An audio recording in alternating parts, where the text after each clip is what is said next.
నమస్కారం అందరికీ. తెలంగాణ రాష్ట్రంలో పార్టీ చేరికలపై చాలామంది బీఆర్ఎస్ నాయకులు ప్రెస్ మీట్ పెడతా ఉన్నారు. ప్రెస్ మీట్ పెట్టి అట్టెట్లా పోతారు, అనర్హత వేటేయాలని స్పీకర్ గారికి ఈరోజు పాడి కౌశిక్ రెడ్డి గారు ఇవ్వడం జరిగింది. ఇచ్చి ప్రెస్ మీట్ పెట్టి చాలా పెద్ద పెద్ద మాటలు మాట్లాడుతుండు పాడి కౌశిక్ రెడ్డి గారు.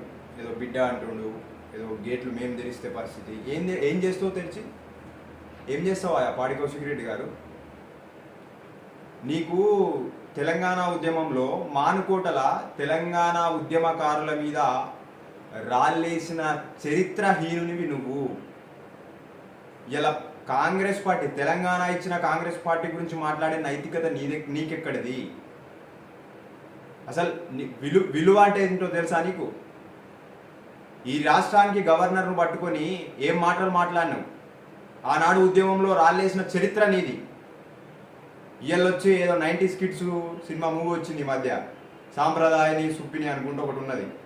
దానికి సూట్ అవుతావు, దానికి ఒక బ్యాక్గ్రౌండ్ వేసి మ్యూజిక్ వేస్తే దానికి సూట్ అవుతావు.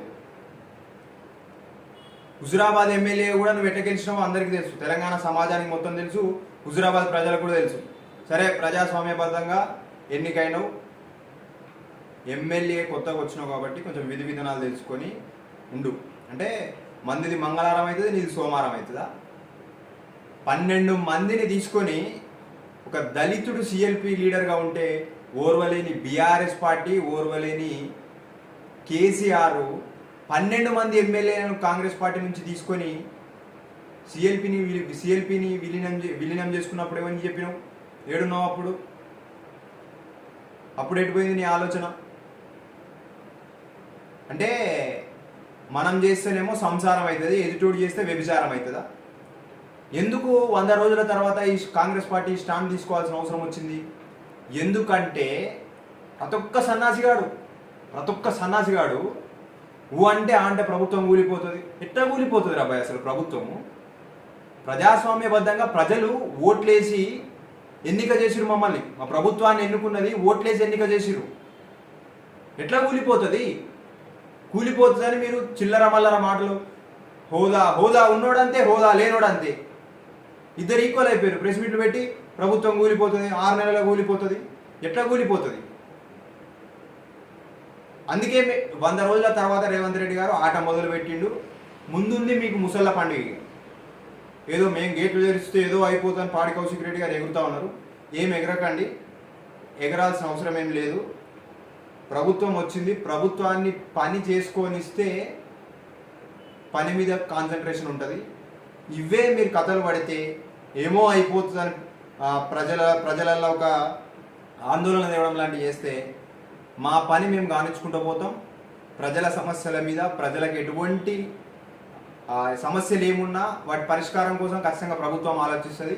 ఎట్ ద సేమ్ టైం ఎవడు ఎత్తుగడలేసినా వాడిని పండబెట్టి తొక్కే దిశగా ప్రభుత్వం ముందుకు పోతుంది, మా పార్టీ ముందుకు పోతుంది. ఇది గుర్తుపెట్టుకోండి. చేతగానోడు, రాజ్యాంగం మీద గౌరవం లేనోడు, సన్నాసిగాళ్ళు మాత్రమే ప్రభుత్వం 6 నెలల కూలిపోతుందని చిల్లర మల్లర కామెంట్లు చేస్తారు. ఇలా బోయినపల్లి వినోద్ గారు కానీ, దాసో శ్రావణ్ గారు కానీ ప్రెస్ మీట్ పెట్టి చాలా మాటలు చెప్తా ఉన్నారు.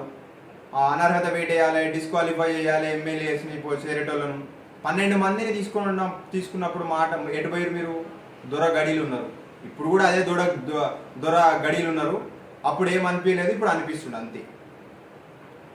సో ప్రెస్ మీట్ పెట్టినా, ఏది మాట్లాడినా ఒక నిబద్ధతతోటి ప్రజలలో ఉన్నాం, ప్రతిపక్ష పార్టీకి ఉన్నాం. ప్రతిపక్ష హోదాను ప్రజల కోసం ఈ 5 సంవత్సరాల ఎలక్షన్స్ వచ్చేంత వరకు ఎట్లా పోరాటం చేయాలా, ఏం సమస్యలు వస్తున్నాయనే దాని మీద కాన్సన్ట్రేషన్ చేయండి. మీకు మేము ఆ ఫ్రీడమ్ ఇస్తున్నాం. మీ ప్రభుత్వంలో మీకు అది కూడా చేత కాలేదు. ప్రశ్నించిన వాళ్ళని తీసుకుపోయి జైల్లో వేసిరు.